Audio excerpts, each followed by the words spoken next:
nowadays everyone is interested in startups, in technology startups.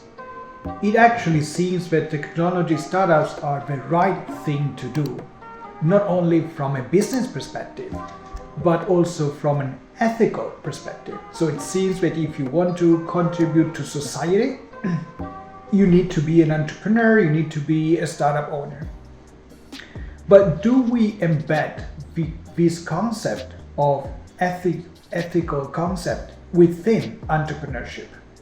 Do we think that entrepreneurship is ethical? Do we think that entrepreneurship is legal? This actually is a very important topic. We can actually look even at very recent examples of entrepreneurship that was legal, was allowed by the government, by the legislation, and then all of a sudden was not any longer. For instance, in the past year there was a regulatory crackdown in China on education technology industry, and what was allowed until 2021 all of a sudden was not allowed any longer. So should we embed this ethical and legal concept in entrepreneurship itself? And so probably the answer here is not. So we should not define entrepreneurship in terms of legal or illegal or ethical or unethical. We should rather understand who an entrepreneur is. So this is the right question to ask. Who is and what? Who is an entrepreneur? What an entrepreneur does?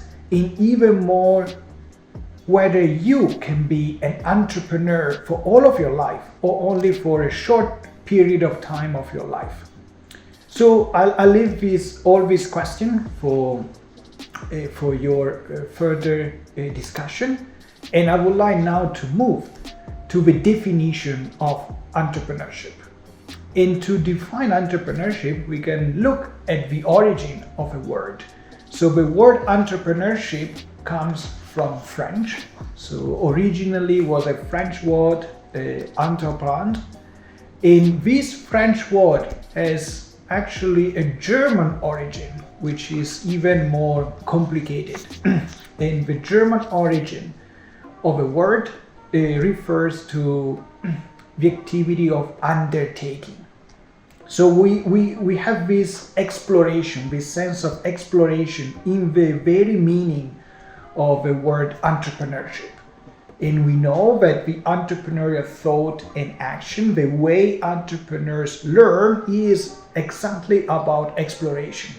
So in a way, the real meaning, essence, and nature of entrepreneurship is in the origin of the word itself. So entrepreneurship is all about exploration. So one of the very first academics who focused on entrepreneurship was Joseph Schumpeter. And Joseph Schumpeter identified this entrepreneurial spirit that in German is defined as Unternehmergeist. So it's the free, wide spirit of entrepreneurship. So Schumpeter helps us answer one question already, one of the questions that we opened with this video. Nobody is likely to be an entrepreneur at every waking moment of his life. And we will see throughout this video that some of the key elements of entrepreneurship are related, are deeply connected to time, and thereby you are not going to be an entrepreneur for all of your life, but for a period of time when some conditions, some circumstances happen. Also, about the entrepreneurial spirit. The entrepreneurial spirit, this Unternehmergeist, according to Schumpeter's definition, is doing new things or doing things that are already been done, but in a completely new way. And this is the second element of entrepreneurship, so the element of innovation. Schumpeter was the first one to analyze the phenomenon of entrepreneurship. He was also the first one to analyze the phenomenon of research and development and innovation led by large corporations. So when Schumpeter was a professor at Harvard, he studied the contribution that large companies do to economic development, and so that large companies are, to in a way, a complement to entrepreneurship. So whilst entrepreneurs bring to the market new innovations, what many large companies do is to develop further innovations to make them more economical through, for example, economy of scale. So these are some of the theories that Schumpeter contributed to develop, and that are the foundation of entrepreneurship as we know it today. Continuing on the definition of entrepreneurship, according to the Oxford English Dictionary, entrepreneur is the owner or the manager of a business enterprise who, by risk or initiative, attempts to make profits. Do we think that this definition is enough? Does this definition really satisfy our desire to know better about entrepreneurs? Probably it doesn't. So a better definition of entrepreneurship will stem from two crucial elements. One is time, and the second one, the element of the Unternehmer Geist, according to Schumpeter definition, is innovation. And so a more accurate definition of entrepreneur would be a person who, in a period of time, in a specific period of time, attempts to make business profits by innovation. And so we have this concept of innovation embedded in the very definition of entrepreneurship, in the face of risk. So this is the other side of being an entrepreneur, so is to face and, I would say, to manage risk. So a way to have a full understanding of the different domains of entrepreneurship is to look at this matrix. So in this matrix we have on the vertical axis the perceived potential for value creation, whether it's high or low. And on the horizontal axis we have a perceived potential for value appropriation. So value creation is benefits that are also for society, not only for the business, whilst value appropriation is more related to the maximization of profits. So if we look at the matrix, we will see that whether the value creation is high but the value appropriation is low, this is the domain for social entrepreneurship. If both of them are high, so this is commercial entrepreneurship and commercial businesses.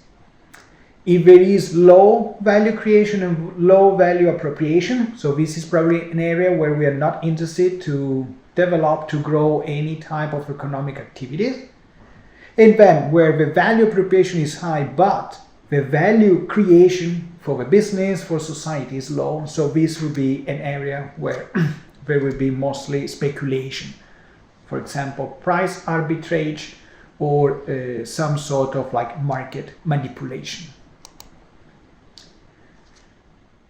So now that we grasp who an entrepreneur is and what an entrepreneur does, so it is time to take a look at social enterprise, at the social domain of entrepreneurship, so we can clearly differentiate from commercial entrepreneurship.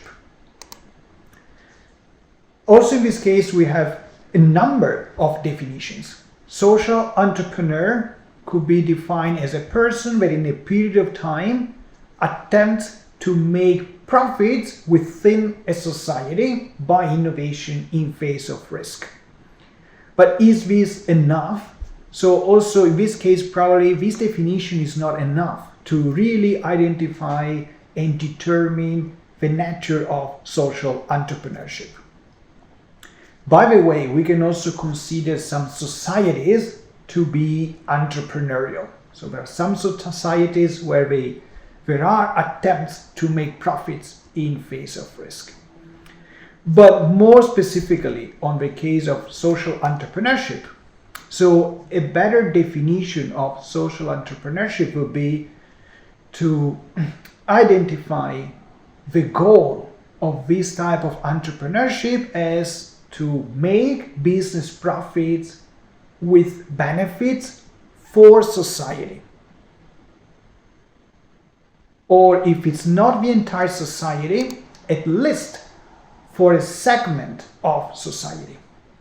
So in social entrepreneurship, we keep all the elements of commercial entrepreneurship. So we keep the element of a time, we keep the element of innovation, we keep the element of a profit, we keep also the element of a risk, the risk of personal losses for the entrepreneur. What we add is this additional goal of benefits for society or benefits for a segment of a society. So these metrics can give you a better and deeper understanding of the process of social entrepreneurship and the players in social entrepreneurship. So there is a juristic person, a legal person, same as in commercial entrepreneurship. The process is to an extent similar because also social entrepreneurship means to make profits by innovation in face of risk. But there is this additional element of involvement of a segment of society, leading to an altruistic objective that is to benefit this segment of society and also potentially all the society.